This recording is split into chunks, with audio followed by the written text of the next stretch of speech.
Hello good morning बच्चों।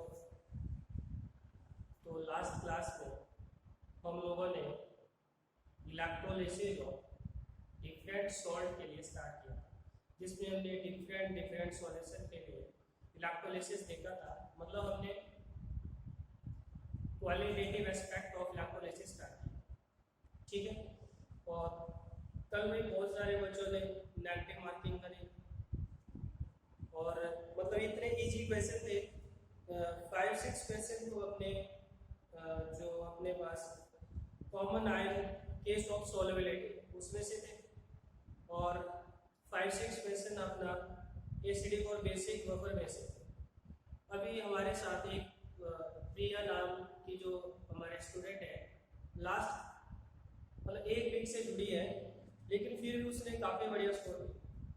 बाकी बच्चे जो पिछले काफ़ी टाइम से मतलब हमारे साथ जुड़े हुए हैं, जिन्होंने हर चैप्टर को मैंने मतलब हर चीज़ उनको बताई, फिर भी बच्चा स्कोर नहीं कर पा रहे। तो इसका मतलब ये है कि आप लोग जो है घर में प्रैक्टिस नहीं करते। अगर प्रैक्टिस नहीं करते हैं तो एग्ज़ाम आते आते भाई हर चीज़ भूल जाए। तो मैंने बोला था फिजिकल केमिस्ट्री के लिए प्रैक्टिस ही चाहिए, ऐसा नहीं एक चैप्टर हो गया और उसको पढ़ना ही छोड़ दिया। तो प्रैक्टिस करते रहिए और अपने शॉर्ट नोट्स बनाते जाइए, ठीक है। तो आज हम कुछ और सॉल्यूशन की इलेक्ट्रोलिसिस देखेंगे। जैसे मेरे पास है इलेक्ट्रोलिसिस ऑफ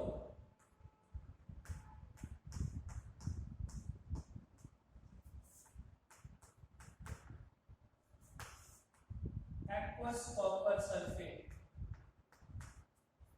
इसका मैं इलेक्ट्रोलिसिस करता है आप लोगों को।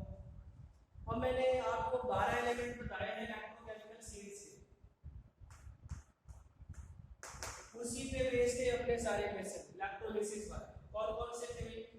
Lithium, sodium, zinc, iron, hydrogen, copper, silver, chloride, hydroxide, NO3, sulphate, chloride. वैसे तो मैंने आपको ये भी नहीं बोला कि आप लोग पूरी इलेक्ट्रोकेमिकल सीरीज याद रखें, लेकिन इतने से एलिमेंट अगर याद रखेंगे तो आप हर क्वेश्चन को कर पाएंगे। मैंने ट्रिक्स बताई थी इसमें कि जब भी आपके पास एक से ज्यादा आयन हो तो ऊपर वाला एलिमेंट हमेशा एनोड पे ऑक्सीडेशन करेगा और नीचे वाले एलिमेंट का हमेशा कैथोड पे रिडक्शन करेगा। कुछ एक दो स्पेशल केस मैंने बता दिए थे, और उसके अलावा यही रूल आपको फॉलो होने वाला है, ठीक है। तो आपको गिवन है electrolysis of aqueous copper sulphate. तो यहाँ पे कौन कौन से आयन है अपने पास? Cu+2। पहले तो जो कैटाइन एनाइन वो आपको लिखने हैं, और H+, OH नेगेटिव, H2, ये अपने पास है। अब कैथोड, पहले आपको हमेशा एनोड रिएक्शन लिखनी है। तो एनोड पे कौन कौन से आयन होंगे मेरे? एनोड पे मेरे आयन होंगे SO4 negative and OH negative, और पानी भी होगा। पानी का मैं लास्ट में आपको अलग से इलेक्ट्रोलिसिस कराऊंगा। इसी तरह कैथोड में अपने पास होगा Cu+2, और क्या होगा भाई? और आपके पास क्या होगा? यहाँ पे Cu+2 के साथ मेरे पास है यहाँ पे H+। तो ये मेरे पास आए हैं। तो अब आप देखिए आपके पास है सल्फेट और OH। तो सल्फेट और OH नेगेटिव में कौन ऊपर है? OH negative. इसका मतलब एनोड पे किसका रिएक्शन होने वाला है? OH नेगेटिव का। और एनोड में हमेशा ऑक्सीडेशन होगा, तो रिएक्शन होगा two OH negative will change into oxygen gas plus H2O with the loss of. तो ये आपके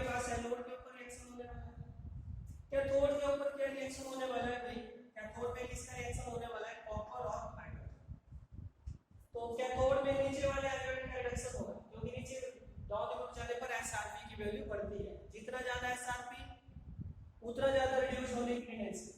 तो हाइड्रोजन है अपने पास और कॉपर है, तो हाइड्रोजन और कॉपर में कौन नीचे लाई कर रहा है? कॉपर। इसका मतलब रिडक्शन किसका होगा? कॉपर का Cu+2 aqueous accept 2 electron and changing into Cu solid।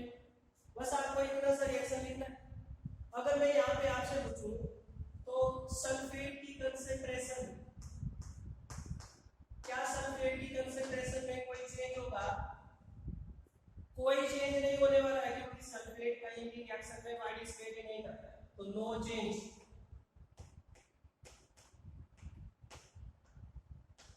ठीक है। अच्छा, एक सेम टू सेम क्वेश्चन मैंने पीएच का डाला। पीएच में क्या होगा? यहाँ पीएच में क्या इफेक्ट होने वाला, बताइए मुझे। पीएच पे क्या इफेक्ट होने वाला है यहाँ पे, बोलो।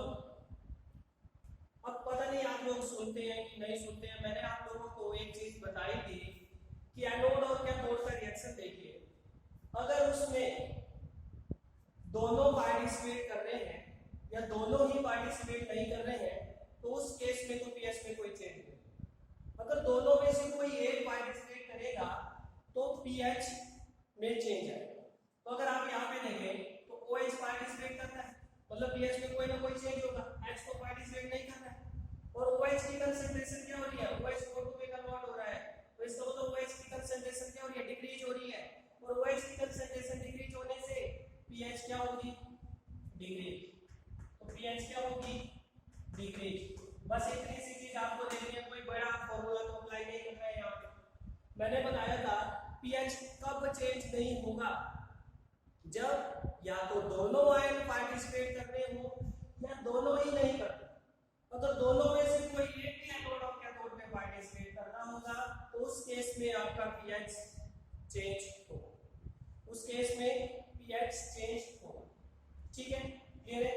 तो ये था आपके पास भी electrolysis of aqueous copper sulphate. ठीक है, कॉपी रखिए। इसी तरह आप लोग करिए electrolysis of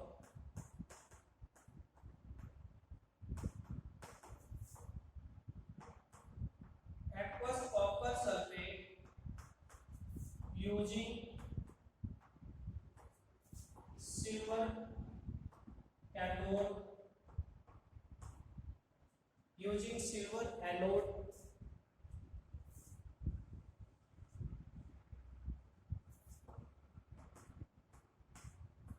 and copper cathode।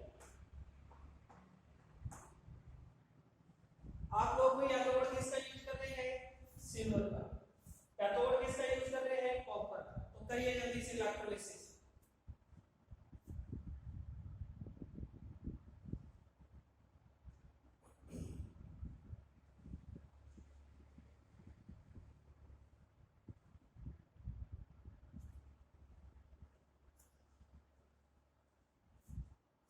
तो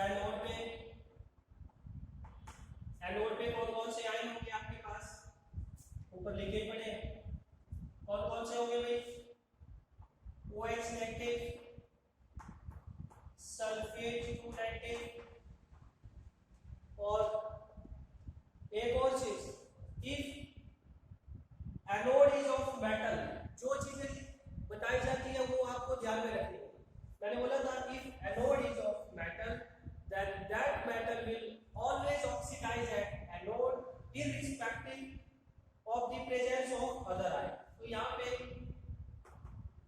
मेटल है हमारे पास सिल्वर, इसका मतलब मेटल का ऑक्सीडेशन होना है चाहे वहां पे जितने मर्जी आयन प्रेजेंट हो। तो यहाँ पे एनोड पे किसका रिएक्शन होने वाला है? Ag solid will change into Ag plus aqueous with the loss of 1 electron. अब क्या होगा? एनोड सॉल्यूशन के अंदर Ag प्लस आयन डाल रहा है, रॉड के अंदर इलेक्ट्रॉन डाल रहा है, तो सॉल्यूशन में आपका एक और आयन बढ़ गया। कौन सा?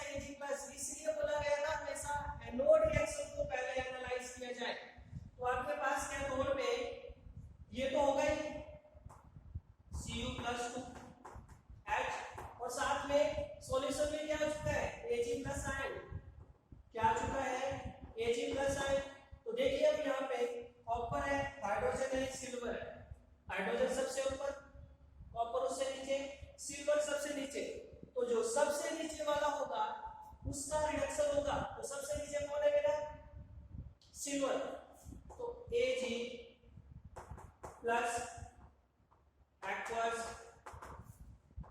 एंड Ag सॉलिड, ठीक है। और ओवरऑल क्या हो जाएगा, Ag का कंसंट्रेशन कैंसिल हो जाएगा, यहाँ पे रह जाएगा मेरे पास Ag solid at anode and this is Ag solid at cathode। और इस प्रोसेस को नाम दिया जाता है, क्या कोई बता सकते हैं मुझे इस प्रोसेस का क्या नाम होता है? इस प्रोसेस का नाम होता है, बोलिए भाई, इलेक्ट्रोप्लेटिंग। इलेक्ट्रोप्लेटिंग, इलेक्ट्रोप्लेटिंग से क्या करते हैं हम, एक मेटल के ऊपर दूसरी मेटल की परत चढ़ा देते हैं। आप लोगों ने घर में देखे होंगे भाई सिल्वर के ग्लास, चांदी के ग्लास देखे होंगे, वो एक्चुअल में चांदी के ग्लास नहीं होते। या बड़े बड़े होटल में, 5 स्टार होटल में जाते हैं तो वहां पे आपको सिल्वर के ग्लास दिखते हैं, वो सिल्वर के ग्लास नहीं होते। वो क्या की गई होती है, इलेक्ट्रोप्लेटिंग की गई होती है। किसके ऊपर, जैसे मैंने यहाँ पे कॉपर का कैथोड यूज किया था और एनोड मैंने किसका यूज किया था, सिल्वर का। तो क्या हुआ, सिल्वर डिपॉजिट हो गया कॉपर के ऊपर, और आप क्या बोलते हैं कि वो सिल्वर के ग्लास है। वो सिल्वर के ग्लास नहीं होते हैं, वो एक्चुअल में इलेक्ट्रोप्लेटिंग की गई होती है। तो इस प्रोसेस को बोला जाता है इलेक्ट्रोप्लेटिंग, ठीक है। इसमें क्या करते हैं, एक मेटल के ऊपर दूसरी मेटल की एक परत चढ़ा देते हैं, तो इसीलिए इसको इलेक्ट्रोप्लेटिंग बोला जाता है, ठीक है। बहुत इंपॉर्टेंट, तो कॉपी करिए इसको। अच्छा, what is the change in the concentration of sulphate? Sulphate की कंसंट्रेशन में कोई चेंज नहीं होगा, सल्फेट कहीं भी रिएक्शन में पार्टिसिपेट नहीं कर रहा है। सल्फेट कहीं भी रिएक्शन में पार्टिसिपेट नहीं कर रहा है।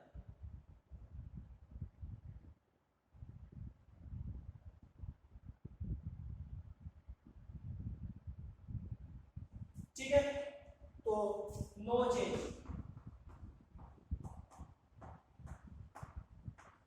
ठीक है। What is change in the concentration of Cu+2?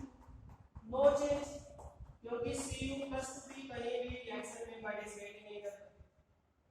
What is pH? What is the fact of pH?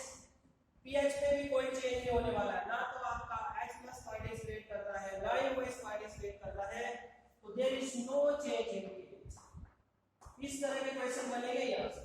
अगर आपको हर चीज आती है तो ठीक है, आप लोग करेंगे, अगर नहीं आती है तो फिर वही है, 1 2 3 4 बोल के उसको टिक करते हैं, ठीक है। तो इस तरह से इस प्रोसेस का नाम है इलेक्ट्रोप्लेटिंग। इसको कॉपी करिए। और आज क्या सबको दिखाई दे रहा है अच्छे से? किसी को कोई प्रॉब्लम तो नहीं है भाई? ठीक है, देख पा रहे हैं ना, जो मैं लिख रहा हूं उसको देख पा रहे हैं? ठीक है, देख पा रहे हैं, ठीक है। नेक्स्ट भाई आप लोग करेंगे electrolysis of aqueous silver nitrate. करिए जल्दी से,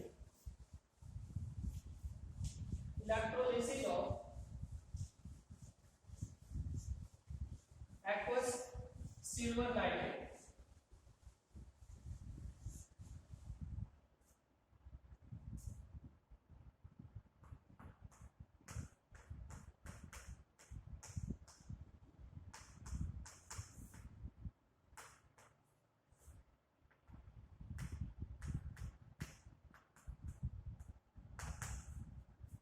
इसी तरह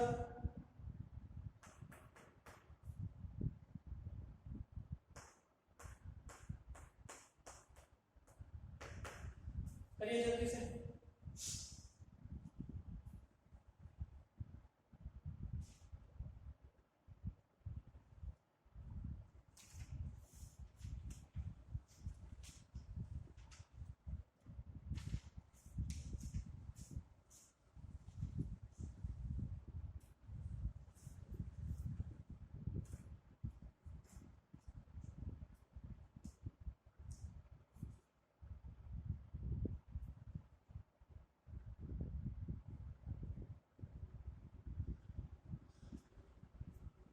इस केस में एनोड पे कौन से आयन होंगे भाई आपके, बोलो। OH नेगेटिव, NO3 नेगेटिव, और कैथोड पे कौन से आयन होंगे, Ag plus and Ag plus, और क्या होगा H प्लस। जब आपको ऐसे लिखा है इलेक्ट्रोलिसिस और डिस्को, तो आप कौन सा इलेक्ट्रोड यूज कर रहे हैं, प्लैटिनम का इलेक्ट्रोड यूज कर रहे हैं। मैंने पहले ही बता के रखी है ये चीज आपको, कौन सा इलेक्ट्रोड यूज कर रहे हैं, प्लैटिनम का इलेक्ट्रोड यूज कर रहे हैं, ठीक है। जब उसने आपको बोलना होगा कि आपको ये इलेक्ट्रोड यूज करेगा, तो जैसे लास्ट केस में उसने खुद ही बोल दिया था कि सिल्वर का एनोड कॉपर का कैथोड, और अगर उसने ऐसा कुछ भी मेंशन नहीं किया है तो unless otherwise mention always use platinum electrode, ठीक है। तो एनोड पे किसका रिएक्शन होगा, OH का, तो reaction is 2OH negative and it will change into, ये कौन सी गैस प्रोड्यूस करता है एनोड पे, ऑक्सीजन प्लस पानी with the loss of 2 electron.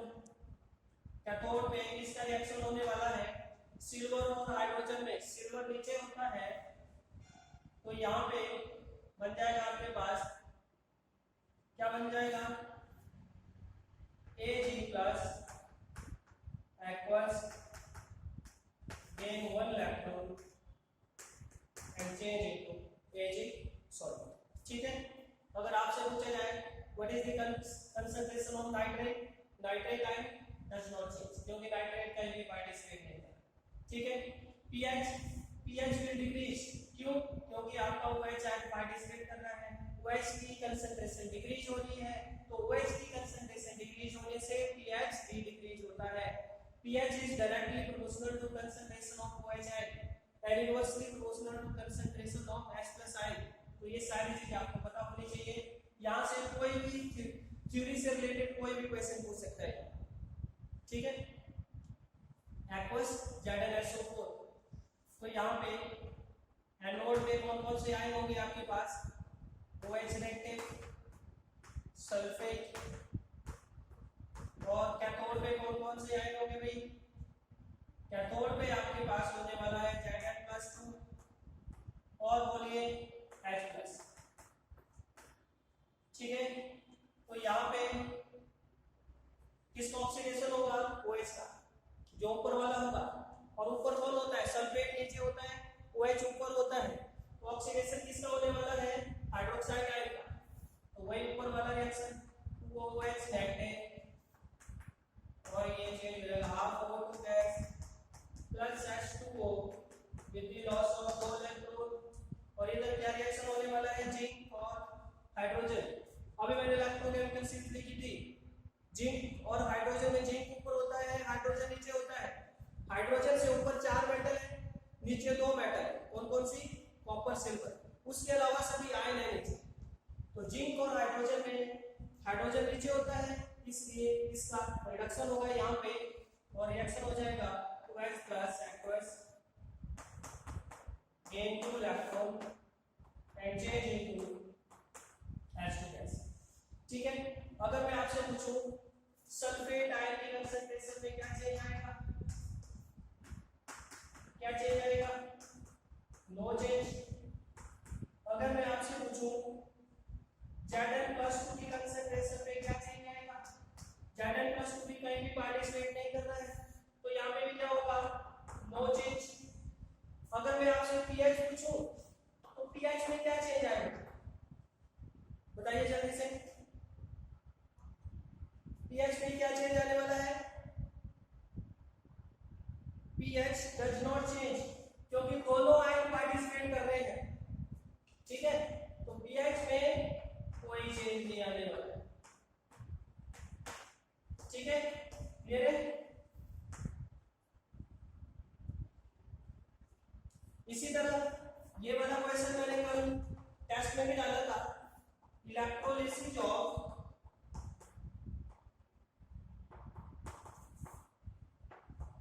Sodium acetate,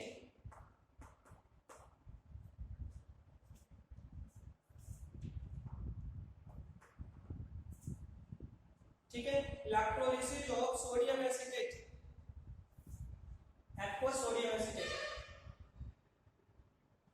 तो करिए भाई जल्दी से और बताओ मुझे, ये क्वेश्चन मैंने कल भी डाला था और ये जे में भी पूछा, इसमें से 2-3 बार क्वेश्चन पूछे जाते हैं। क्या इस रिएक्शन का कोई मुझे नाम बता सकता है? क्या आप लोग इस रिएक्शन को जानते हैं? ऑर्गेनिक केमिस्ट्री में पढ़ा जाता है इसको। This is Colway electrolysis.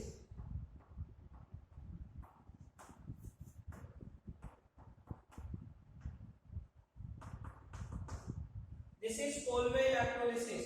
यहाँ पे एनोड में कौन कौन से आयन होंगे? एसिटेट, OH, और कैथोड में कौन कौन से आयन होंगे? कैथोड में आपका H+, ठीक है, और Na। तो भाई आपको अगर पता होगा कोलवे इलेक्ट्रोलिसिस, तो Colway electrolysis is the method by which we can prepare symmetrical alkane। किस तरह का alkane? symmetrical alkane। unsymmetrical alkane नहीं बनाया जा सकता इससे। तो इसका मतलब इसमें ऑक्सीडेशन किसका होगा? एसिटेट आयन CH3CO नेगेटिव क्या करेगा भाई? ये रेडिकल में कन्वर्ट होगा पहले with the loss of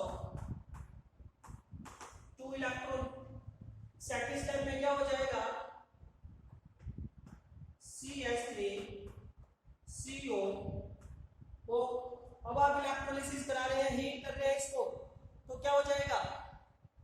ये C और CO के बीच का बॉन्ड का होमोलिटिक ब्रेक डाउन हो जाएगा। तो क्या हो जाएगा? इस कार्बन पे रेडिकल और इस ऑक्सीजन पे radical, this radical and radical will combine and produce CO2, और इस CH3 के ऊपर क्या जाएगा? रेडिकल। तो यहाँ पे क्या बन जाएगा मेरे पास? CH3 radical plus CO2।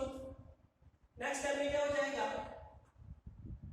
CH3 radical, radical क्या करता है भाई? रेडिकल की प्रोबेबिलिटी होती है दूसरे रेडिकल के साथ कंबाइन करने की। This CH3 radical when combined with CH3 radical and produce methane. एक और चीज,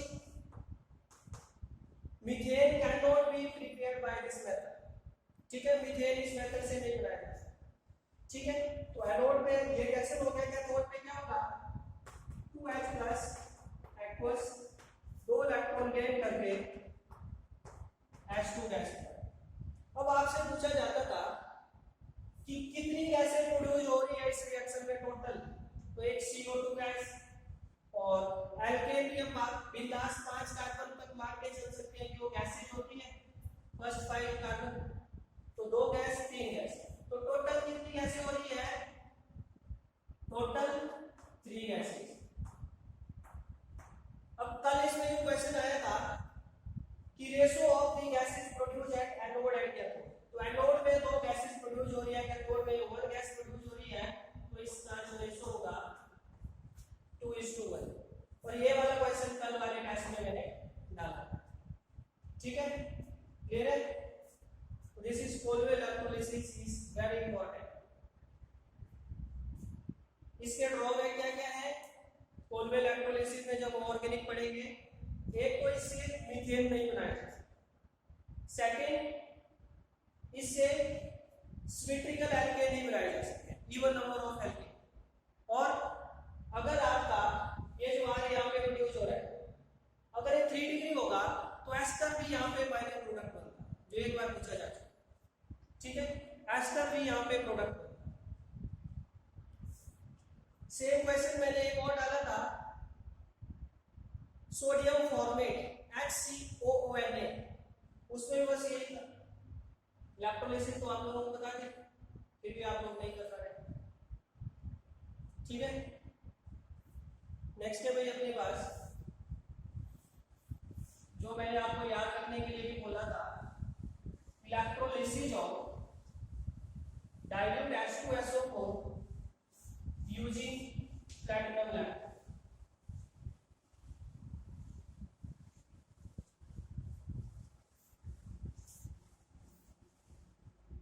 Electrolysis of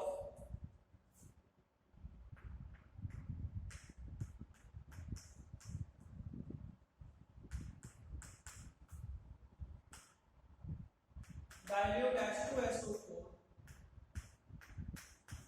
using platinum lamp.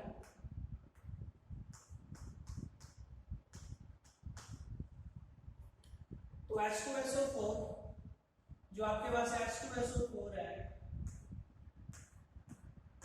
ये डिसोसिएट होगा H प्लस HSO4 नेगेटिव। इसी तरह H2SO4 नहीं पानी, जो पानी है ये डिसोसिएट होगा H प्लस OH नेगेटिव। तो अगर हम यहाँ पे देखें तो यहाँ पे दो स्टेप मेरे पास है, और मैंने जब आपको बोला था फैक्टर अफेक्टिंग इलेक्ट्रोलिसिस रिएक्शन, उसमें मैंने आपको बोला था कि H2SO4 केस को रिमेंबर रखें। चार्ज डेंसिटी की बात करेंगे हम। फर्स्ट है लो चार्ज डेंसिटी।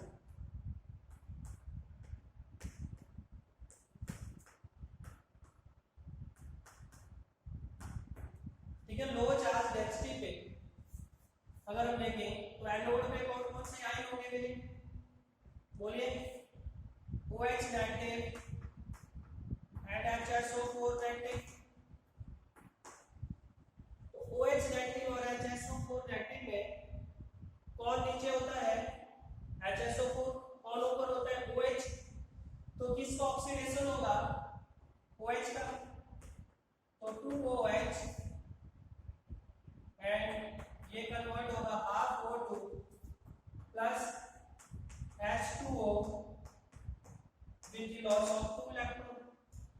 और कैथोड का रिएक्शन अगर मैं देखूं तो कैथोड में तो मेरा एक ही है H प्लस, तो 2H प्लस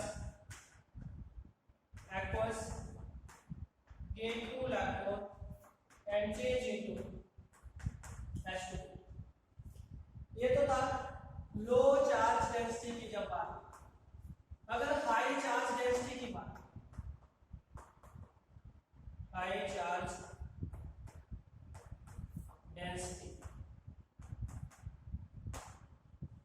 तो हाई चार्ज डेंसिटी में एनोड पे जो रिएक्शन होगा किसका होगा, ये चीज आपको ध्यान रखनी है, बाइसल्फेट आयन। किसका होगा, बाइसल्फेट आयन। HSO4 नेगेटिव, इसका ऑक्सीडेशन होगा and it convert into H2SO4 with the loss of 2 electron. ये वाला केस भी बहुत इंपॉर्टेंट है, जे में बहुत बार पूछा जाता है। तो बाइसल्फेट आयन एक्चुअली में अगर देखें तो सल्फर का ऑक्सीडेशन नंबर यहाँ पे मैक्सिमम है। यहाँ पे जो ऑक्सीडेशन हो रहा है वो किसका हो रहा है, ऑक्सीजन। यहाँ पे देखिए सभी के सभी ऑक्सीजन किस फॉर्म में थे, ऑक्साइड फॉर्म में। यहाँ पे अगर आप देखेंगे तो 2 ऑक्सीजन पर ऑक्साइड फॉर्म में आ चुके हैं, 6 ऑक्सीजन ऑक्साइड फॉर्म में है, 2 ऑक्सीजन पर ऑक्साइड फॉर्म में। ठीक है, और कैथोड पे क्या रिएक्शन होगी, कैथोड पे तो एक ही है 2H aqueous gain 2 electron and change into H2 gas। अब हाई चार्ज डेंसिटी का मतलब क्या है कि डाइल्यूट H2SO4 मैंने लिया हुआ है, जैसे ही इसका कंसंट्रेशन खत्म होगा तो अपने पास जो दूसरा आयन है यहाँ कौन, हाइड्रोक्साइड, उसका इलेक्ट्रोलिसिस स्टार्ट हो जाएगा। जैसे इसकी कंसंट्रेशन खत्म होगी हाइड्रोक्साइड आयन का इलेक्ट्रोलिसिस स्टार्ट हो जाएगा यहाँ पे। तो बहुत बार पूछा गया कि 2 प्रोडक्ट आपको एनोड पे मिलते हैं, तो फर्स्ट तो ये हो गया, सेकंड प्रोडक्ट क्या मिलने वाला है आपको, half O2 gas plus H2O plus 2 electron. तो यहाँ पे नंबर में अगर आपसे पूछा जाए दो प्रोडक्ट, तो ये कोई ये प्रोडक्ट आ गया, ये पूछा जा चुका है, और दूसरा यहाँ पे आपसे ऑक्सीजन गैस आ गया। अब ये ही आपका जो इंडस्ट्रियल मेथड है हाइड्रोजन पेरोक्साइड बनाने का, इसे आप हाइड्रोजन पेरोक्साइड बना सकते हैं। कैसे बना सकते हैं, ये क्वेश्चन भी पूछा जा चुका है जेईई के अंदर। जब आपके पास ये H2SO8 है, इसमें जब आप पानी डालते हैं, इसका क्या नाम होता है भाई, पेरोक्सी डाइसल्फ्यूरिक एसिड, और कॉमन नेम क्या होता है इसका, मार्शल एसिड। ठीक है, इसकी स्ट्रक्चर क्या होती है,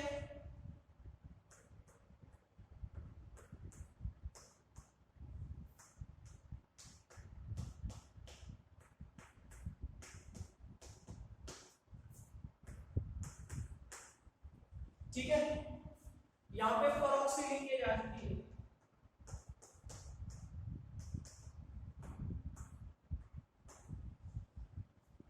क्लियर है, तो यहां पे क्या होगा, जब आप इस H2S2O8 का हाइड्रोलिसिस करेंगे तो क्या हो जाएगा, यहां पे आपके पास प्रोड्यूस हो जाएगा H2SO4, और ये जो पेरोक्सी लिंकेज थी ये आपकी चली जाएगी H2SO5। H2SO5 का क्या नाम होता है, कैरोज एसिड, पेरोक्सी मोनोसल्फ्यूरिक एसिड। अब ये जो आपका पेरोक्सी मोनोसल्फ्यूरिक एसिड है, ये फर्दर पानी के साथ रिएक्ट करेगा,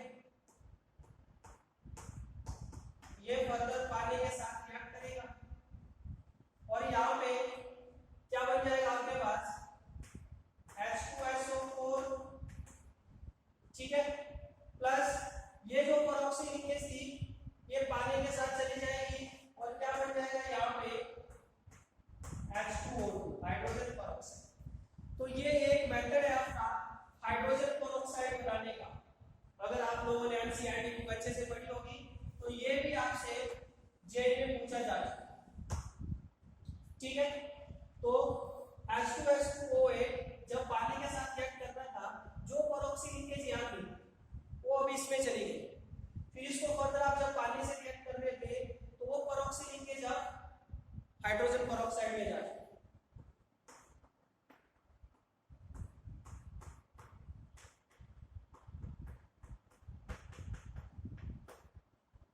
ठीक है, और H2SO4 का स्ट्रक्चर H डबल बॉन्ड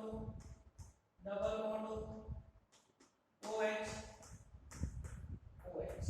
ठीक है, यहाँ पे पेरोक्सी। दोनों ही केस में सल्फर का ऑक्सीडेशन नंबर कितना है, +6।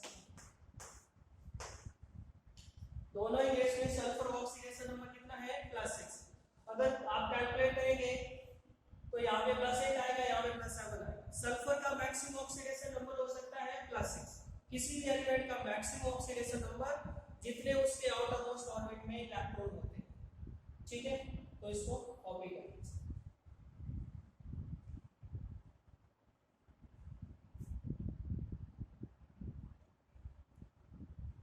ठीक है, हाँ बोलो। यही तो आपको बताया था, लो चार्ज डेंसिटी मतलब आप कम चार्ज जब अप्लाई करते हैं तो उस केस में एनोड बेस का रिएक्शन होगा। हाई चार्ज डेंसिटी का मतलब बहुत ज्यादा हाई क्वांटिटी में आपका चार्ज अप्लाई कर रहे हैं, तो अब आपने डायलूट H2SO4 जब लिया है तो हाई चार्ज डेंसिटी में सबसे पहले बाइसल्फेट आयन का यहाँ पे ऑक्सीडेशन होगा। एक्चुअली में सल्फर तो अपने मैक्सिमम ऑक्सीडेशन नंबर पे, तो ये तो ऑक्सीडाइज हो ही नहीं सकता। यहाँ पे ऑक्सीडेशन किसका हो रहा है, ऑक्सीजन। फिर जैसे ही इसकी कंसंट्रेशन खत्म हो जाएगी, इसका ऑक्सीडेशन स्टार्ट हो जाएगा। तो दूसरा आयन का यहाँ दो आयन, पहले इसका फिर इसका, तो ये कंटिन्यूस चलता जाएगा। ठीक है, और कैथोड में तो अपने पास एक ही है। और ये चीज मैंने आपको बोला था, याद रखना है जब हमने स्टार्ट किया था इलेक्ट्रोलाइसिस का इंट्रोडक्शन किया, ठीक है।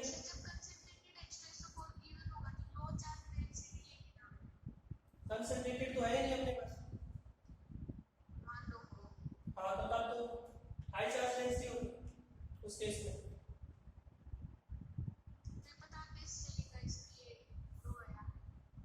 वो तो आपको गिवन होगा ना, आपको डायल्यूट गिवन है या कंसंट्रेटेड गिवन है, वो तो उसमें दिया होगा,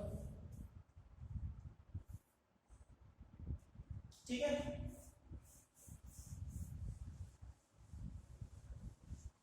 तो इसी के साथ अपना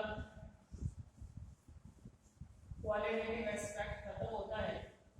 नेक्स्ट है अपने पास क्वांटिटेटिव एस्पेक्ट ऑफ इलेक्ट्रोलिसिस।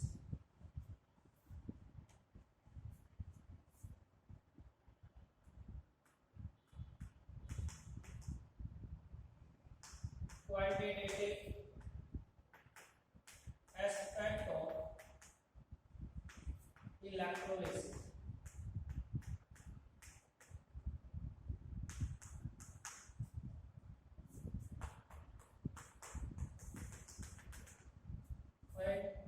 इसको बोला जाएगा, इसमें पढ़ने वाले हैं फैराडेज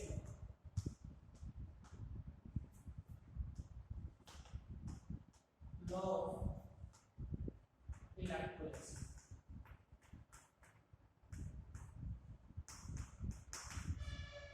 क्वालिटेटिव एस्पेक्ट अगर आपको समझ आ गया हो, आपको पता चल गया हो कि किसका ऑक्सीडेशन होना है, किसका रिडक्शन होना है, तो क्वांटिटेटिव का मतलब अब जो भी आपके पास एनोड और कैथोड पे प्रोडक्ट बन रहा था उसकी कितनी क्वांटिटी बननी है वही बस अपने को यहाँ पे चेक करना, ठीक है। तो इसमें हम सबसे पहले देखते हैं Faraday's first law of electrolysis.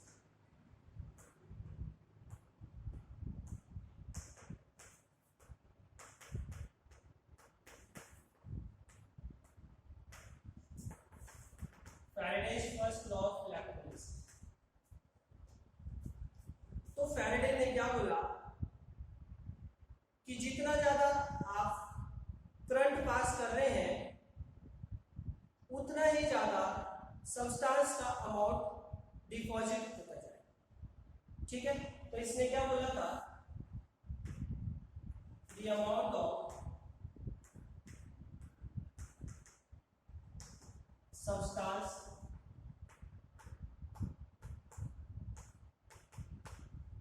Discharge or deposited is directly proportional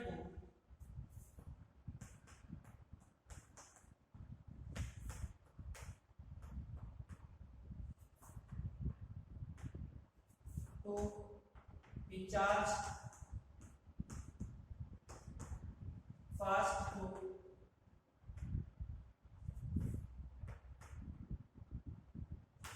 electrolysis या पास थ्रू सॉल्यूशन। किसी भी सॉल्यूशन में आप जितना चार्ज पास करेंगे उतना ही जो अमाउंट होगा वो डिपॉजिट होगा किसी भी सब्सटेंस। मतलब उसने क्या किया, 2-3 बार एक्सपेरिमेंट किया। फर्स्ट केस में उसने क्या किया, थोड़ा सा चार्ज पास किया तो उसने देखा वहां पे कितना ग्राम डिपॉजिट हुआ। फिर वो चार्ज को बढ़ाता गया तो उसने देखा वो जो डिपॉजिटेड अमाउंट था वो थोड़ा सा और इंक्रीज हो गया। तो इस तरह से वो जब चार्ज को बढ़ाता गया तो उसने देखा कि जितना ज्यादा चार्ज बढ़ा रहे हैं उतना ही ज्यादा जो अमाउंट ऑफ सब्सटेंस डिपॉजिटेड है वो इंक्रीज कर, ठीक है। तो यहाँ से अगर हम बोले कि जैसे जैसे Q इंक्रीज W भी क्या हो जाएगा, इंक्रीज। और यहाँ से हमारा फर्स्ट रिलेशन आ जाएगा कि this W is directly proportional to Q, ठीक है। Amount of substance deposited is directly proportional to the charge pass through solution. जितना ज्यादा चार्ज पास करेंगे उतना ज्यादा अमाउंट डिपॉजिट होगा, जितना ज्यादा चार्ज पास करेंगे उतना ज्यादा अमाउंट डिपॉजिट होगा। और यहाँ से अगर मैं इस प्रोपोर्शनलिटी साइन को हटाऊं तो this W is equal to Z into, ये हमारा फर्स्ट फॉर्मूला आ गया भाई। W is equal to Z into Q, where Z is electrochemical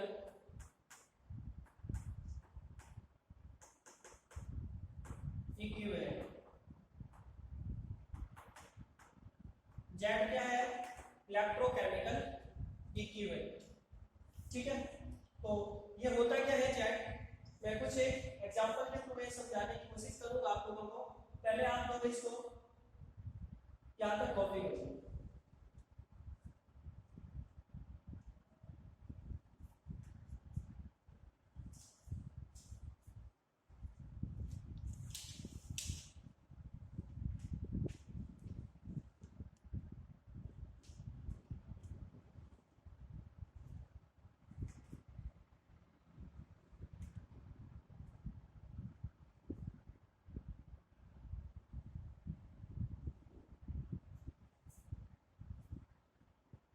यहाँ पे भी ऐड इलेक्ट्रोड करें, ऐड इलेक्ट्रोड। ठीक है, तो वेयर दिस जेड इज, लिख लेना जेड इज, जेड क्या है? मास ऑफ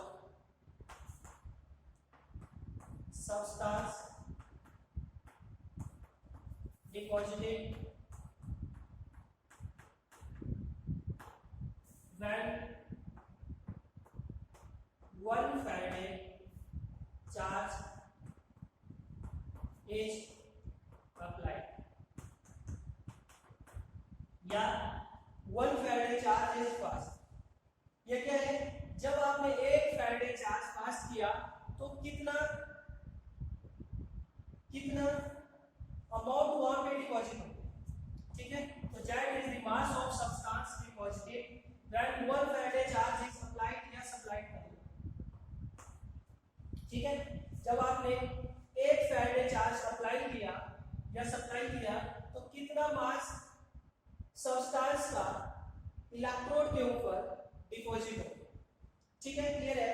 जैसे मेरे पास है example Ag plus and gain 1 electron and change into Ag solid। Second example है मेरे पास Cu plus 2,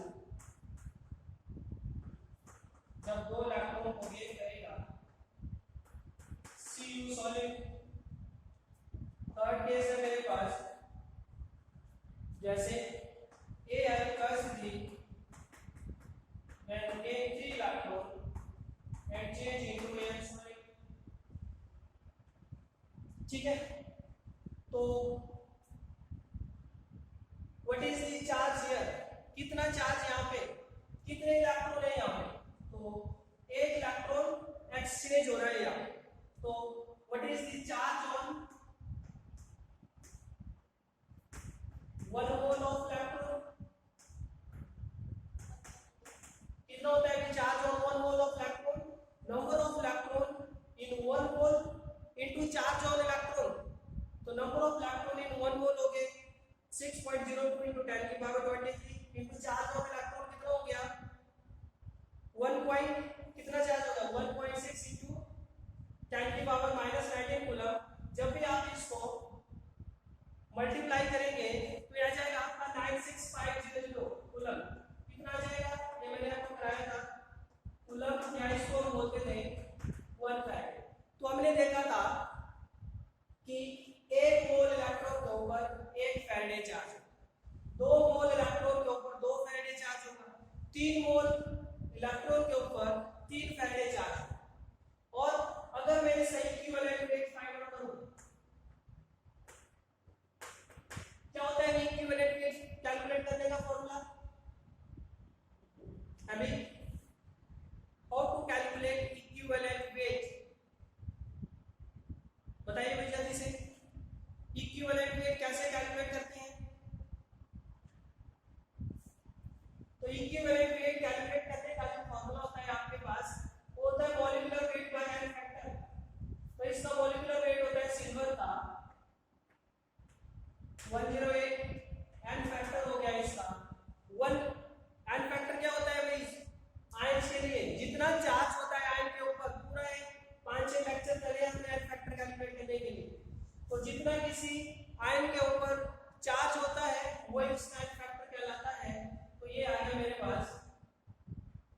108 ग्राम।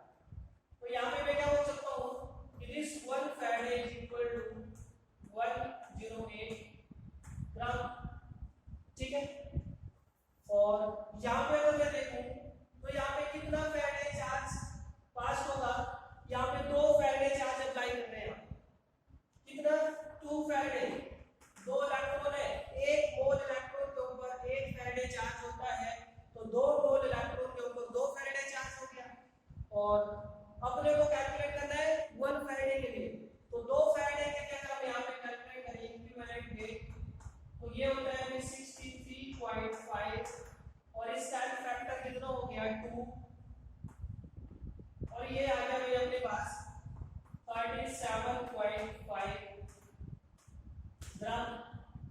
तो 2 फैराडे अगर 63.5 ग्राम कॉपर डिपॉजिट कर रहा है, तो 1 फैराडे कितना डिपॉजिट करेगा?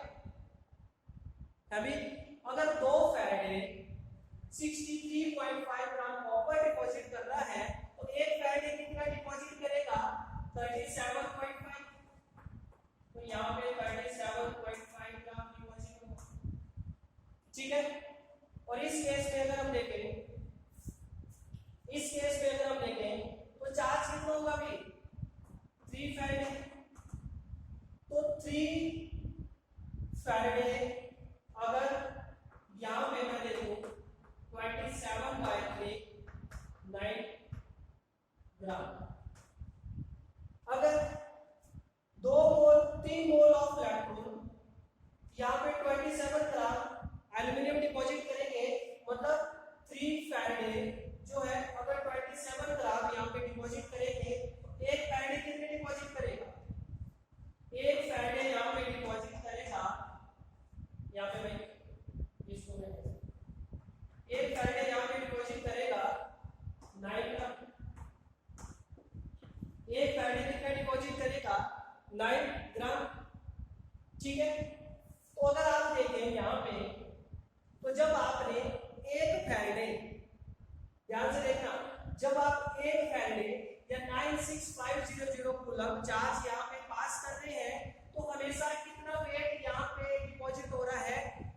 इक्विवेलेंट के बराबर डिपॉजिट हो रहा है। देख लीजिए, इसका इक्विवेलेंट, इसका इक्विवेलेंट, इसका इक्विवेलेंट के बराबर। ठीक है, क्लियर है? तो लिखेंगे व्हेन यहाँ पे मैं इसको हटा रहा हूं, मैं यहाँ पे लिख रहा हूं व्हेन 1 फैराडे और 96500 कूलम चार्ज इज सप्लाइड। ठीक है, तो कितना equivalent gram of substance is deposit. जब भाई आपने 1 फैराडे या 96500 कूलम चार्ज सप्लाई करा, तो वहां पे उस सबस्टेंस का हमेशा इक्विवेलेंट ही डिपॉजिट हो रहा है। देखो यहाँ पे भी उतना इक्विवेलेंट, यहाँ पे भी इक्विवेलेंट, यहाँ पे भी इक्विवेलेंट। तो हमारा जो फॉर्मूला था W is equal to Z into Q। ठीक है, तो आपने जब 96500 कूलम चार्ज सप्लाई किया, कितना 1 फैराडे चार्ज जब आपने सप्लाई किया, तो कितना अमाउंट डिपॉजिट हुआ? E ग्राम। ठीक है, तो यहां से क्या बोल सकता हूं? W is equal to E।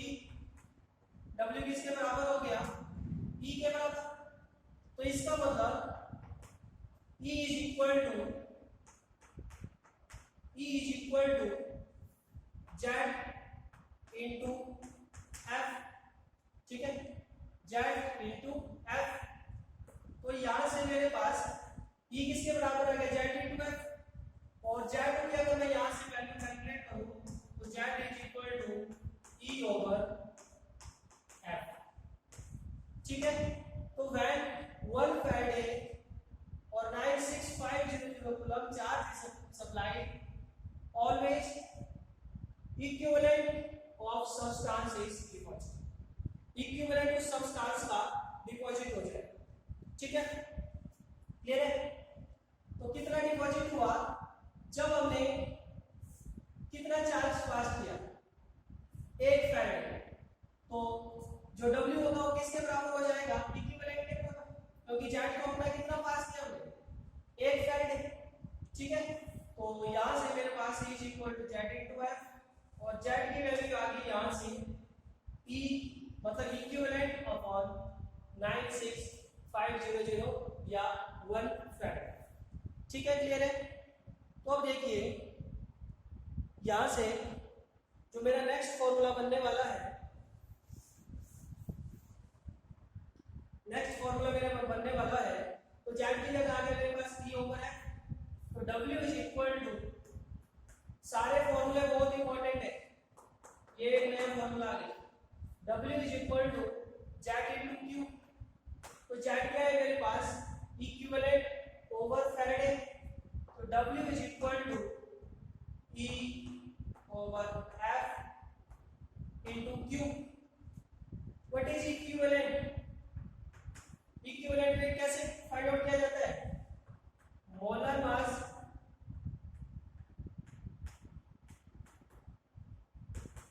Over n factor, यही तो होता है मेरे अपने पास। तो W = E की जगह क्या है मेरे पास, मोलर मास को मैं से लिख देता हूं, divided by n factor into Q over F, और M को इधर ले आता हूं, तो W/M = 1 over n factor into Q over F, and weight by molar mass, what is this, ये हमारे पास क्या कहना है नाम, मोल, इसको क्या बोलेंगे, मोल। तो यहां से मेरे पास एक और नया फॉर्मूला आ गया, ये फॉर्मूला बन गया मेरे पास, ये फॉर्मूला बन गया मेरे पास, ये बन गया, सबका यूज होने वाला है। अब ये नया फॉर्मूला बन गया मेरे पास W/M, तो W/M क्या हो गया मेरे पास, N = क्या गया मेरे पास, 1 upon n factor into Q over F।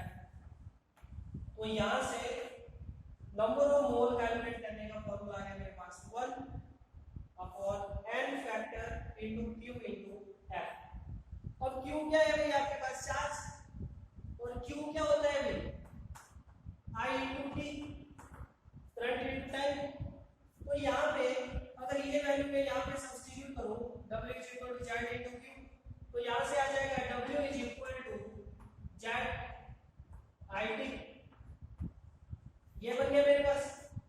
तो ये एक नया और फॉर्मूला बन गया मेरे पास, W = Z/IT, और अगर यहाँ पे ये वैल्यू सब्स्टिट्यूट करो, Z की वैल्यू भी यहाँ पे सब्स्टिट्यूट करो, तो Z होता है मेरे पास EIT डिवाइडेड बाय 96500, फैराडे की जगह मैंने क्या सब्स्टिट्यूट कर दिया, 96500, ठीक है। तो W = EIT डिवाइडेड बाय 96500, ये फॉर्मूला बन गया मेरे पास। यहां से बन जाएगा, अगर मैं यहाँ पे Q की वैल्यू सब्स्टिट्यूट कर दूं, तो यहां से आ जाएगा N = I into T divided by n factor into Faraday या 96500 कूलम। तो इतने सारे फॉर्मूले बन गए, एक, ये दूसरा, ये तीसरा, और ये आ गया चौथा, पांचवा और छठा। तो ये सब फॉर्मूले आपको ध्यान रखने हैं, यहां से प्रॉब्लम बन जाएगी, ठीक है, क्लियर है? तो इसको पहले कॉपी कर लीजिए।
ठीक है, तो भाई how to calculate n factor.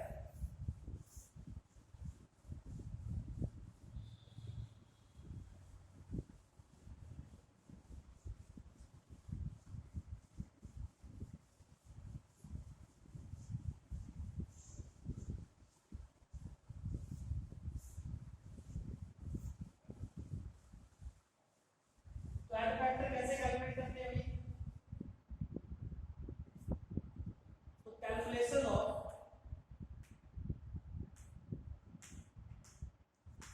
N factor,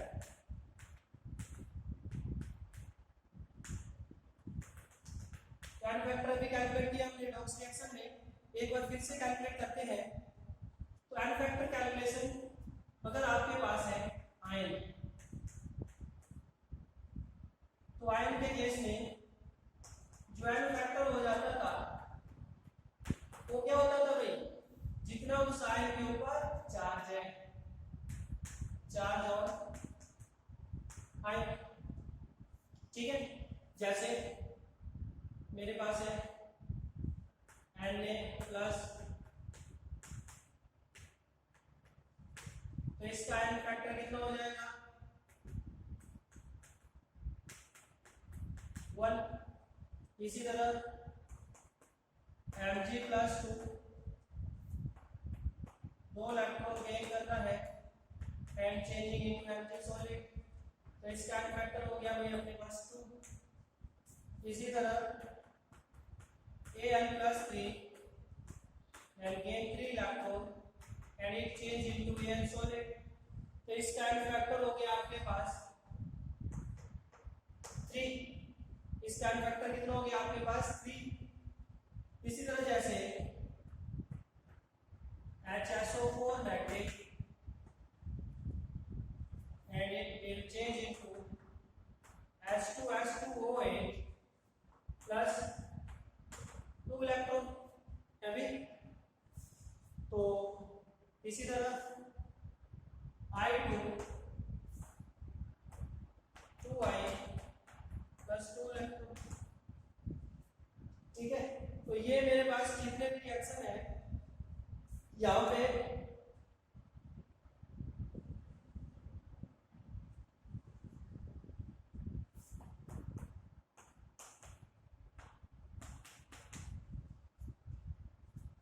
तो इसके लिए what is the ion factor for this species HSO4 मैट्रिक, क्या भाई इसके लिए आयन फैक्टर कितना हो जाएगा,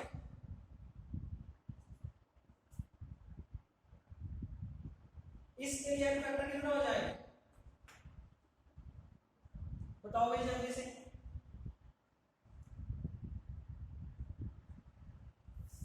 इसी तरह जैसे आपके पास है A plus 2B plus 3C B 4D plus 10 electron, तो what is the ion factor for A B C D बताओ जल्दी से कितना हो जाएगा आयन फैक्टर। तो देखिए मैंने आपको बोला था आयन फैक्टर पर मोल के लिए कैलकुलेट किया जाता है। आपका रिएक्शन क्या होना चाहिए, एक तो बैलेंस होना चाहिए,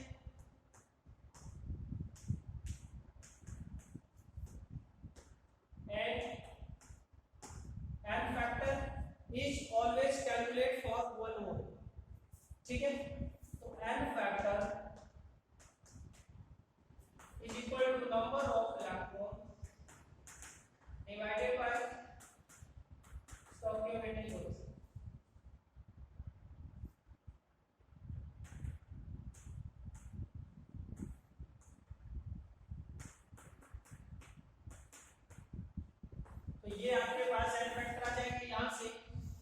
तो अगर आप इसके लिए कैलकुलेट करें तो 2 मोल के लिए 2 इलेक्ट्रॉन एक्सचेंज हो रहे हैं, तो 1 मोल के लिए कितने इलेक्ट्रॉन एक्सचेंज होंगे 1, तो इसका एन फैक्टर कितना हो जाएगा 1, और इसका एन फैक्टर कितना हो जाएगा, तो वही 1 ही है, तो 1 मोल के लिए 2 इलेक्ट्रॉन एक्सचेंज हो रहे हैं, तो इसका एन फैक्टर हो जाएगा 2। यहाँ पे अगर देखें I2 और I2 का कोएफिशिएंट है 1, 1 मोल के लिए 2 इलेक्ट्रॉन एक्सचेंज हो रहे हैं, तो इसका एन फैक्टर हो गया 2, और दिस इज 2y नेगेटिव, तो 2y नेगेटिव में अगर हम कैलकुलेट करें नंबर ऑफ इलेक्ट्रॉन कितने होंगे 2, 2 मोल के लिए 2 इलेक्ट्रॉन, तो 1 मोल के लिए कितने होंगे 2/2 मतलब 1। ठीक है, क्लियर है। तो यहाँ पे देखते हैं what is n factor of A, ये तो भी 1 मोल है, तो 1 मोल के लिए 12 इलेक्ट्रॉन, तो ए का एन फैक्टर आ गया 12, बी का एन फैक्टर आ गया 2 मोल के लिए 12 इलेक्ट्रॉन एक्सचेंज होंगे, तो 1 मोल के लिए 12/2 मतलब 6, 3 मोल के लिए 12 इलेक्ट्रॉन, तो 3 मोल के लिए 12 इलेक्ट्रॉन, तो 1 मोल के लिए 12/3 मतलब 4, 4 मोल के लिए 12 इलेक्ट्रॉन, तो 1 मोल के लिए 3। तो इस तरह से अगर आपके पास कोई एक्शन गिवन भी होगा तो एन फैक्टर हमेशा पर मोल के लिए फाइंड आउट किया जाएगा। ठीक है, एन फैक्टर किसके लिए फाइंड आउट किया जाएगा पर मोल के लिए। ये बहुत ज्यादा डिटेल में पढ़ चुकी है, मैं एक बार रिवाइज करा दूं। इसी तरह अगर आपके पास सॉल्ट, तो सॉल्ट के लिए भाई कैसे चेक किया जाता है एन फैक्टर, कोई बता सकता है मुझे? How to calculate the n factor for salt, salt के लिए एन फैक्टर कैसे चेक किया जाता है? नहीं, सॉल्ट के लिए तो अब 2 तरह के सॉल्ट मैंने कराए थे, एक जिनका ऑक्सीडेशन और रिडक्शन नहीं हो रहा होता, और दूसरा जिनका ऑक्सीडेशन या रिडक्शन हो रहा है। तो जिनका ऑक्सीडेशन और रिडक्शन नहीं हो रहा था उनके लिए तो मैंने क्या बोला था, टोटल पॉजिटिव और नेगेटिव चार्ज देख लीजिए, टोटल पॉजिटिव और नेगेटिव चार्ज। ठीक है, और 4 तरह के सॉल्ट पढ़े थे हमने, जैसे मेरे पास है NaCl, तो NaCl का फैक्टर कितना हो जाएगा भाई 1, मल्टीप्लाई कर दीजिए। ठीक है, इसका ऑप्शन 1 इसका 1, तो 1 into 1 1। इसी तरह MgCl2, तो इसका फैक्टर कितना हो जाएगा भाई 2, AlCl3, इसका फैक्टर कितना हो जाएगा 3, Al2, SO4 थ्राइस, तो इसका फैक्टर कितना हो जाएगा 2 into 3 6। भाई ये सारी चीजें पहले कराई गई है, अगर आप लोग अभी भूल गए हैं तो फिर तो मैं भी कोई हेल्प नहीं कर सकता।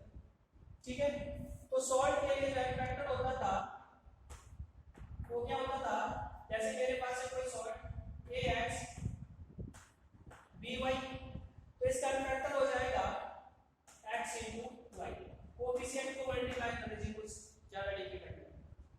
ठीक है, क्लियर है, तो कॉपी कर लीजिए इसको।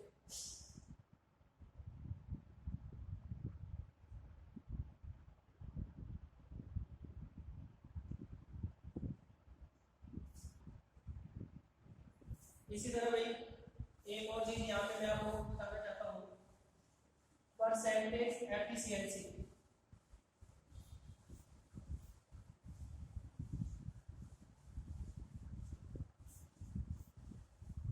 परसेंटेज एफिशिएंसी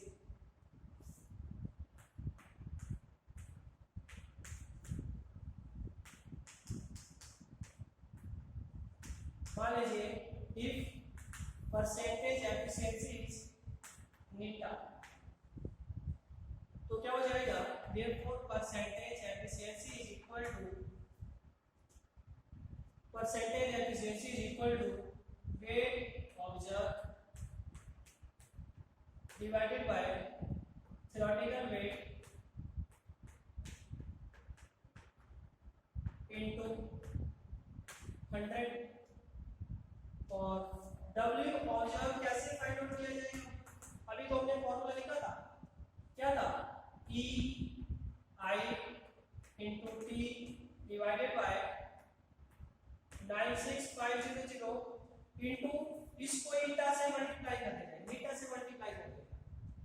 इस तरह से इसको कैलकुलेट कर लेंगे। इफ अगर आपको बीटा किसी प्रॉब्लम में नहीं गिवन है तो आप क्या मान के चलेंगे, this beta is equal to 100%, मतलब एफिशिएंसी क्या है 100%। तो ये बीटा की वैल्यू कितनी ले लेंगे उस केस के लिए 1। लेकिन अगर उसने खुद से दी है तो आपको इस फॉर्मूला से चलना पड़ेगा, एक बार इसमें क्वेश्चन पूछा जाए, ठीक है। अगर मान लीजिए उसने रिएक्शन रेट परसेंटेज एफिशिएंसी की बात नहीं करता, तब तो आप मान के क्या चलेंगे कि जो अपना ये वाला एक्सप्रेशन था अपना भी। लेकिन अगर वो एफिशिएंसी की बात कर रहा है, मान लीजिए उसने क्या बोला कि 80% एफिशिएंसी, तो यहाँ पे 0.8 वैल्यू सब्स्टिट्यूट करेंगे। अगर एफिशिएंसी की बात नहीं कर रहा है तो क्या होगा, यहाँ पे मान के चलेंगे कि आपकी जो एफिशिएंसी है वो 100% है उस रिएक्शन, ठीक है। तब इसकी वैल्यू कितनी होगी 1। तब अपना जो नॉर्मल फार्मूला था पहले वाला W=VIT×9650, ठीक है, क्लियर है। इस तरह भाई n मोल के लिए पूछ सकता है, तो मोल के लिए क्या फार्मूला है अपना I/T divided by n factor into क्या जाएगा भाई 96500। बच्चे कंफ्यूज ना हो रहे, मैंने 9650 की जगह वहां पे क्या निकाला फैराडे, ठीक है, इनटू मीटर, ठीक है। तो ये आपके पास यहाँ पे मल्टीप्लाई हो जाएगा, कुछ भी नहीं होने वाला है। जो हमारा नॉर्मल फॉर्मूला था उसको लीटा से मल्टीप्लाई हो जाएगा जब वो एफिशिएंसी की बात, और कुछ नहीं होने वाला है, ठीक है। तो इसको कॉपी करिए, फिर अब इसमें हम प्रॉब्लम करते हैं। थ्योरी तो हमारी कंप्लीट है।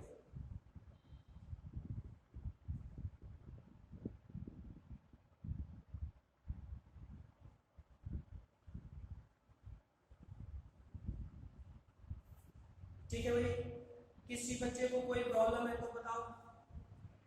और भाई रेगुलर क्लास में आए तो कुछ लोग क्या करते हैं, एक दिन क्लास में आते हैं एक दिन नहीं आते हैं, तो फिर तो प्रॉब्लम ही नहीं, ठीक है।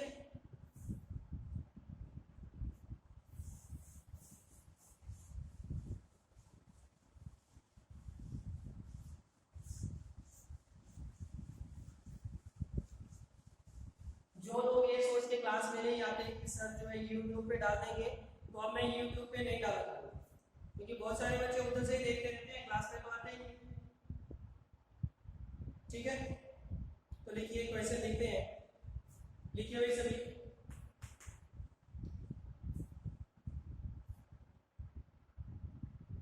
Ninety six point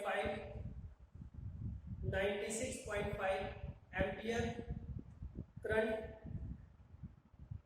96.5 ampere current is passed for 1000 second throughout three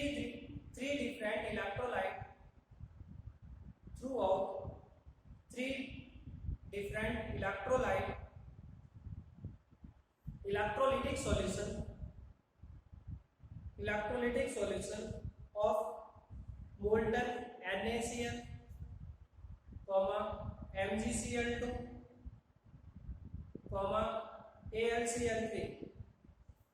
AlCl3। आपसे बोल रहा है calculate mass of sodium, magnesium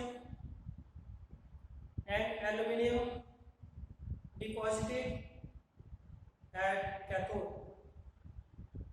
Calculate mass of sodium, magnesium and aluminium deposited at cathode. Molar mass of sodium is 23, magnesium का 24, aluminium का 27। एक और चीज भाई सभी ध्यान से सुनेंगे, पहला फॉर्मूला था W=Z into Q, फिर W= EIT divided by 96500 or N is equal to IT divided by 96500 into N factor, where this W क्या है, amount of substance deposited, amount of substance deposited in ग्राम, ठीक है। E क्या है, equivalent weight, I क्या है, front, और एक इसमें होना चाहिए भी एफपीएम में, T क्या है, टाइम, और एक इसमें होना चाहिए सेकंड में, ठीक है, क्लियर है। और N क्या है, नंबर ऑफ मोल। तो ये सारी चीजें यूनिट भी ध्यान रखें। तो करिए भी जल्दी से और फाइंड आउट करिए, मुझे बताओ क्या आंसर है। आपको गिवन है, क्वेश्चन में गिवन है आई कितना है भाई, 96.5 एम्पियर। टी गिवन है आपको 1000 सेकेंड, और आपसे बोल रहा है आपको फाइंड आउट करना है amount of substance of sodium, magnesium and aluminium deposited at cathode. तो अगर मैं सोडियम का रिएक्शन लिखूं तो Na plus accept electron and change into Na solid, Mg plus 2 दो इलेक्ट्रॉन को एक्सेप्ट करके Mg सॉलिड, और Am प्लस 3 तीन इलेक्ट्रॉन को एक्सेप्ट करके Al सॉलिड, ठीक है। ब्रैकेट में आपको सब लिखना, बोल्टन गिवन है। तो इसका एन फैक्टर कितना आ गया, इसका एन फैक्टर आ गया 1, इसका एन फैक्टर आ गया 2, इसका एन फैक्टर आ गया 3। कौन सा फॉर्मूला अप्लाई करिए, आपको क्या पूछा है भाई, वेट, और वेट पूछा है तो आप पहले मोल फाइंड आउट कर लीजिए। मोल फाइंड आउट कर लेंगे तो मोलर मास से मल्टीप्लाई कर दीजिए, वेट आ जाएगा किसी भी सब्सटेंस, ठीक है। तो करते हैं भाई, यहाँ पे सबसे पहले सोडियम की बात करें तो number of mole of sodium is equal to, ये देखो formula I into T, I है 96.5 into 1000 divided by n factor है भाई सोडियम का 1 into 96500, इससे गायब, तो मोल आ गया आपके पास 1। अगर मोल आ गया आपके पास 1 तो वेट ऑफ सोडियम हो गया मोल इनटू मोलर मास, तो कितना हो गया भाई 23 ग्राम डिपॉजिट हो जाएगा। कितना डिपॉजिट हो जाएगा, 23 ग्राम डिपॉजिट हो जाएगा, ठीक है। अच्छा, इक्विवेलेंट की बात करो तो इक्विवेलेंट ऑफ सोडियम कितने हो जाएगा, क्या फॉर्मूला होता था इक्विवेलेंट कैलकुलेट करने का, हाउ टू कैलकुलेट इक्विवेलेंट, सभी बताओ जल्दी से। इक्विवेलेंट कैलकुलेट करने का formula mole into an factor, तो मोल भी आपके पास 1 आ गया, एन फैक्टर भी आपके पास 1 आ गया, तो 1 इक्विवेलेंट सोडियम का डिपॉजिट होगा। इसी तरह अगर मैं बात करूं मैग्नीशियम की, तो number of mole of magnesium is equal to 96.5 into 1000 divided by, इसका एन फैक्टर कितना है 2 into 96500, गायब, तो 1/2 आ गया मोल, तो मोल आ गया 1/2, तो weight of Mg is equal to कितना आ जाएगा भाई 1/2 into 24 मोलर मास होता है, तो 12 ग्राम आ गया, कितना आ गया 12 ग्राम। और अगर इसके इक्विवेलेंट कैलकुलेट करें तो इक्विवेलेंट का फॉर्मूला होता है मोल इनटू एन फैक्टर,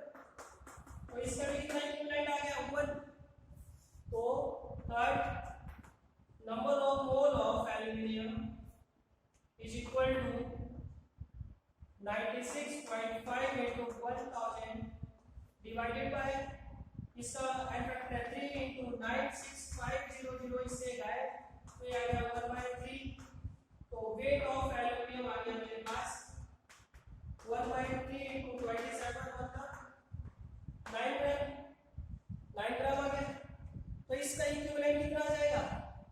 तो equivalent of aluminium is equal to mole है 1/3 एंड फैक्टर है 3। तो क्या देख रहे हैं आप? इक्विवेलेंट सबके इक्वल है, और यही हमारा सेकंड लॉ ऑफ फैराडे है जो हम करने वाले हैं। ठीक है, यही हमारा सेकंड लॉ ऑफ फैराडे। ठीक है, अगर हम बहुत सारे सेल को एक सीरीज में लगा दें तो सबके इक्विवेलेंट इक्वल हो जाए, तो यही हम सेकंड लॉ में करेंगे। ठीक है, कॉपी करें। ठीक है,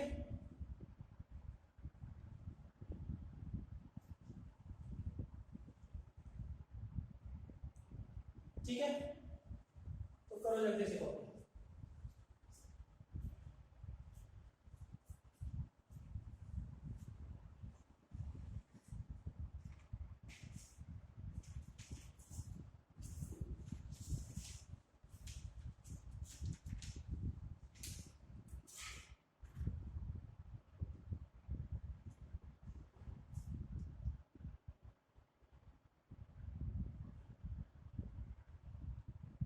किसी को कोई प्रॉब्लम हो तो बताओ जल्दी से मुझे।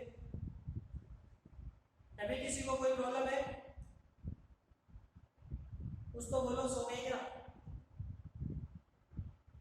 चलो, किसी को कोई प्रॉब्लम? ठीक है, तो लिखो next question. 96.5 ampere current, 96.5 ampere current is pass for 1000 second through dilute H2SO4 solution, dilute H2SO4 solution. Calculate volume of gas released at cathode and anode at STP। देखो अब आगे बहुत इंपॉर्टेंट क्वेश्चन, क्वांटिटेटिव एस्पेक्ट पूछ रहा है। Calculate volume of gas release at cathode and anode at STP।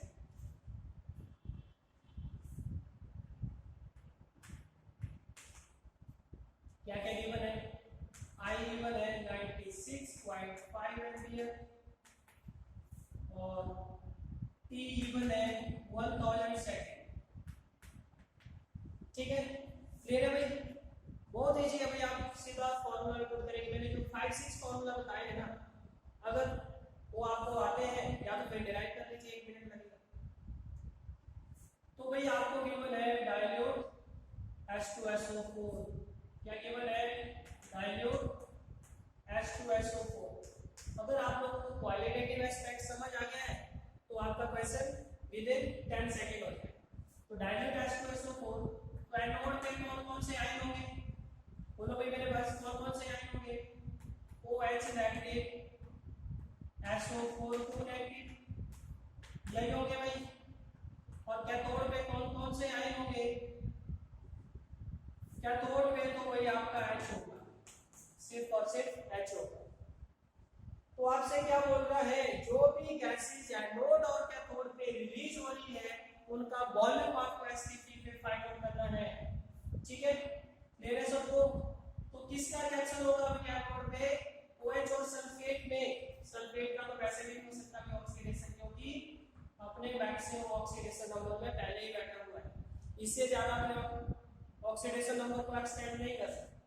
तो किसका oxidation होगा?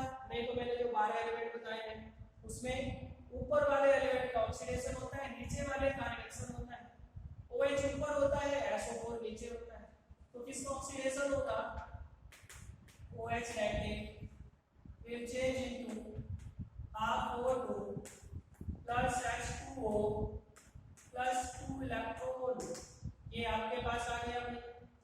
अब क्या पता चला है आपको? कैथोड पे reaction 2H plus, then gain 2 electron and it change into S2 gas.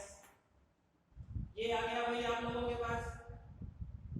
तो भाई बस आपको पता चल गया, और मैंने n फैक्टर तो पहले ही बता दिया था आपको।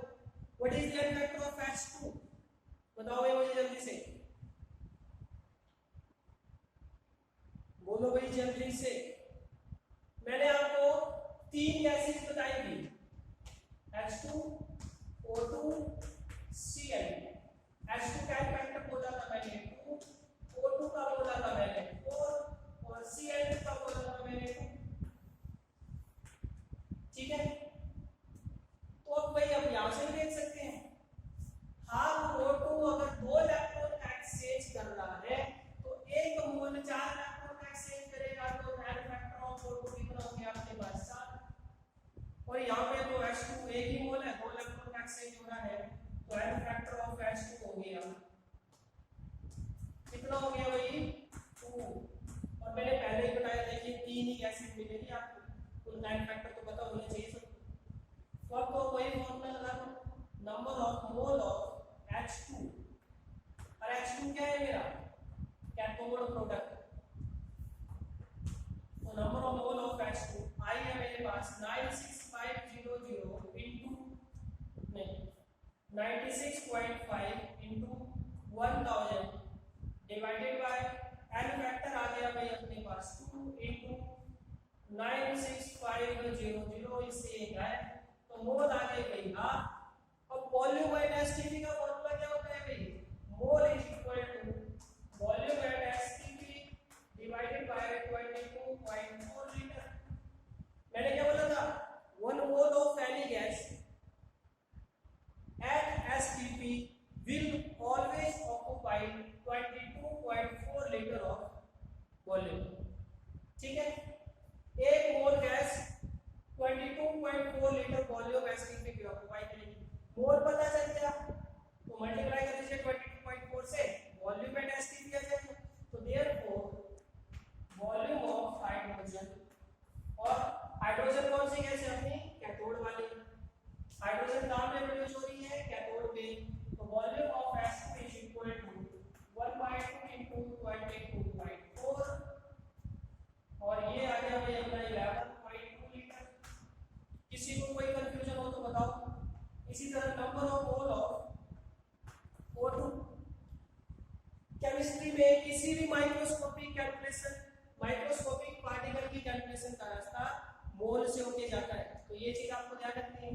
तो number of mole of O2 is equal to 96.5 into 1000 divided by n factor कितना है 4 into 96500, ये आ गया। तो ये कितने मोल आ गए भाई 1/4 मोल आ गए O2 के। तो इसका volume of O2 that is कहां पे प्रोड्यूस हो रही है, एनोड के ऊपर, एसटीपी के ऊपर। वॉल्यूम आपको फाइंड करना है, क्या कर दीजिए 1/4 into 22.4, तो ये आ गया मेरा 5.6 लीटर। किसी को कोई कंफ्यूजन हो तो बताओ जल्दी से।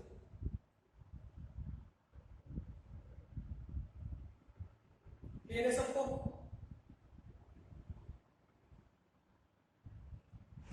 बताओ भाई जल्दी से बताओ। किसी को कोई प्रॉब्लम हो तो बताओ जल्दी से।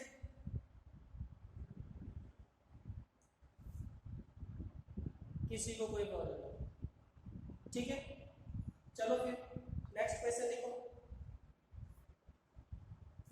देखो जल्दी से नेक्स्ट क्वेश्चन, सेम वही क्वेश्चन है। 96.5 ampere current is passed for 1000 second through 10 liter and 1 molar 10 liter and 1 molar aqueous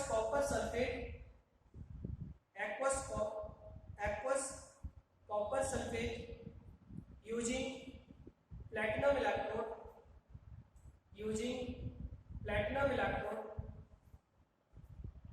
calculate mass deposited at cathode, calculate mass deposited at cathode and volume of gas released at anode, volume of gas released at anode। करिए जल्दी से, ये last question है हमारा, जल्दी से करो।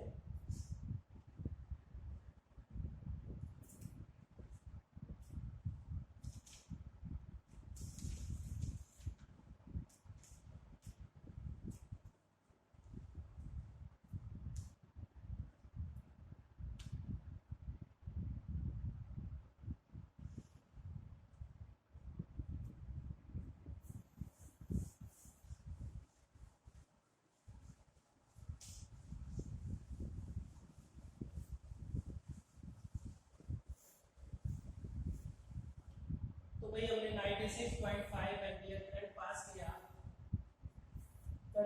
Volume का आपको गिवन 10 लीटर, कंसंट्रेशन गिवन है 1 मोलर और इलेक्ट्रोलाइट है कॉपर सल्फेट है। ये भाई, तो आपको क्या फाइंड आउट करना है कि एनोड पे कितना अमाउंट डिपॉजिट हो रहा है और सॉरी एनोड पे जो गैस है उसका कितना वॉल्यूम है Cp पे, और कैथोड पे जो भी डिपॉजिट हो रहा है उसका वेट आपको फाइंड आउट करना है। तो पहले तो रिएक्शन देखते हैं। एनोड पे OH negative SO4 negative, cathode पे कौन कौन से आयन होंगे Cu+2 H+, ठीक है, क्लियर है। तो यहाँ पे रिएक्शन हो जाएगा आपका 2OH negative and it will change into H2O ½ O2 plus 2 electron. तो यहाँ पे कौन सी गैस रिलीज हो रही है अभी O2, और O2 क्या फैक्टर भी हमने लिखा था 4, और वॉल्यूम हमने फाइंड आउट किया था Sp पे कितना 5.6 लीटर। ये तो हमने लास्ट वाले केस में कराई। कैथोड पे जो आपका सब्सटेंस डिपॉजिट हो रहा है उसका अमाउंट फाइंड आउट करना है। तो कैथोड में कॉपर और हाइड्रोजन ऊपर होता है, कॉपर नीचे, तो नीचे वाले का रिडक्शन होगा, मतलब Cu+2 aqueous and gain 2 electron and it will change into Cu solid। तो इसका फैक्टर कितना आ गया आपके पास 2, तो इसके नंबर ऑफ मोल आ गए मेरे पास 96.5 into 1000 divided by 2 into 96500, तो नंबर ऑफ मोल आ गए मेरे पास 1/2।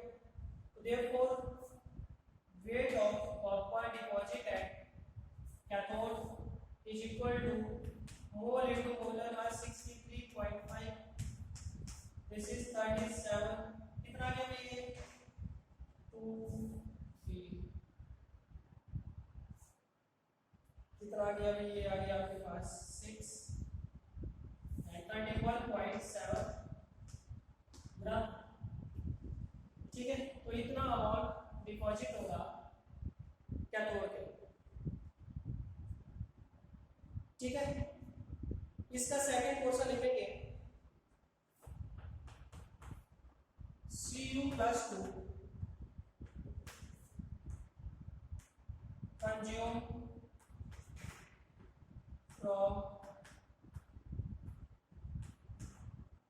solution, कितना Cu+2 कंज्यूम होगा सॉल्यूशन, तो करिए फाइंड।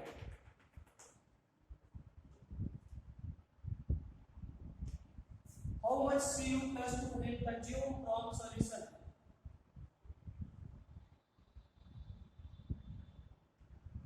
स्टार्टिंग में ये था आपके पास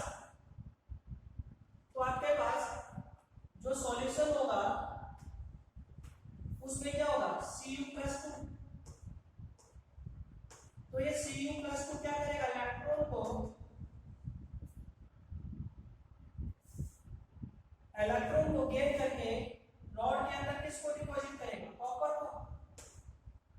तो कितना कितना कॉपर यहाँ पे डिपॉजिट हो जाएगा, दिस हाफ मोल। तो Cu plus consume from solution, जितना यहाँ पे बनेगा उतने को यहाँ से कंज्यूम होगा। तो इसका मतलब हाफ मोल विल कंज्यूम।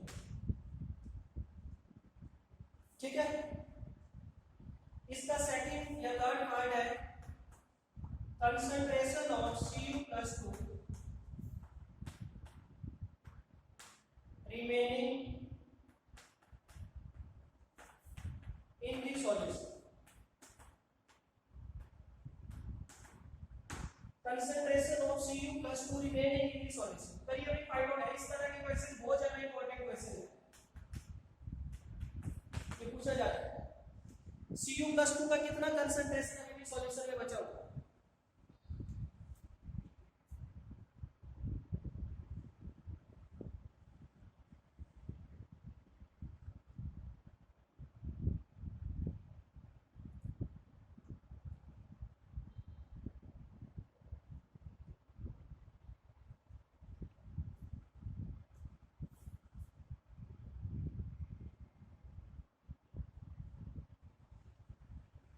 अभी बताओ जल्दी से, आए किसी का आंसर? तो इसके लिए आपको स्टार्टिंग में कितनी कंसंट्रेशन है, स्टार्टिंग में आपके पास था वॉल्यूम था 10 लीटर, मोलैरिटी थी 1 मोल। तो मतलब मोल क्या हो जाएंगे, मोलैरिटी इनटू वॉल्यूम। मतलब स्टार्टिंग में कितने मोल थे मेरे पास, 10 मोल। तो 10 मोल थे स्टार्टिंग में से, उसमें से आधा तो डिपॉजिट हो चुका है, तो मोल रिमेनिंग एंड रिमेनिंग। तो मोल रिमेनिंग कितने हो गए, इनिशियली जितने थे उसमें से जितने कम हो गए उसको माइनस कर दीजिए। तो ये कितना आ गया 9.5। कितने मोल रिमेनिंग। आपसे क्या पूछा है, कॉपर का कंसंट्रेशन। तो कंसंट्रेशन क्या होता है, मोल बाय वॉल्यूम इन लीटर। अभी कंसंट्रेशन यही तो होता है, मोल बाय वॉल्यूम इन लीटर। तो therefore Cu plus 2 concentration remaining, तो क्या हो जाएगा, जितने मोल रिमेनिंग है डिवाइडेड बाय वॉल्यूम, वॉल्यूम 10, तो कितना है 0.95 मोल। स्टार्टिंग में कितना मोल लिया था आपने 0.1, और कितना मोलर बचा है 0.95। कितना डिपॉजिट हो चुका है 0.5। ठीक है, कितना डिपॉजिट हो चुका है 0.5। एक और लिखिए इसका last part, calculate pH of solution. Solution का पीएच फाइंड आउट करना है, calculate pH of solution. Last है इसका pH of solution फाइंड करना है।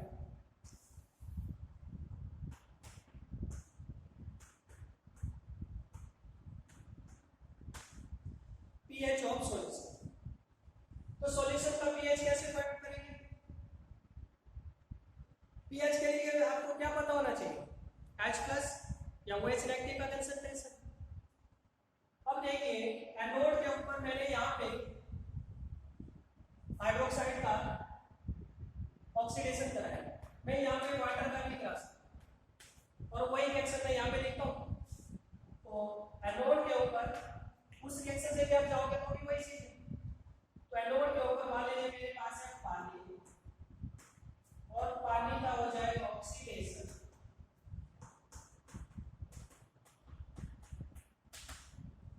ठीक है, तो ये मेरे पास एनोड में एक्चुअल में रिएक्शन होती है। ठीक है, जब पानी का ऑक्सीडेशन होता है तो ये रिएक्शन बनती है भाई। ठीक है, तो आपको क्या फाइंड आउट करना पड़ेगा, H+ इनिशियल कितना था, H+ के मोल इनिशियल कितने थे। तो करिए जल्दी से फाइंड आउट। अगर मैं यहाँ से H+ का फैक्टर फाइंड आउट करूँ तो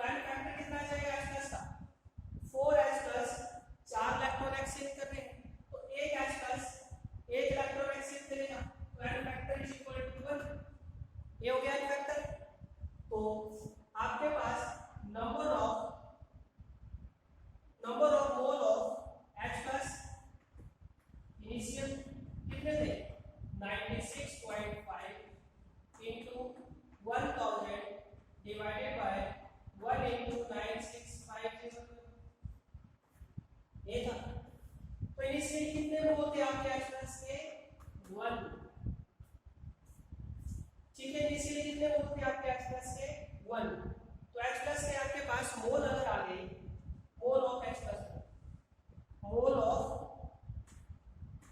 प्लस तो ये थे आपके H प्लस के मोल।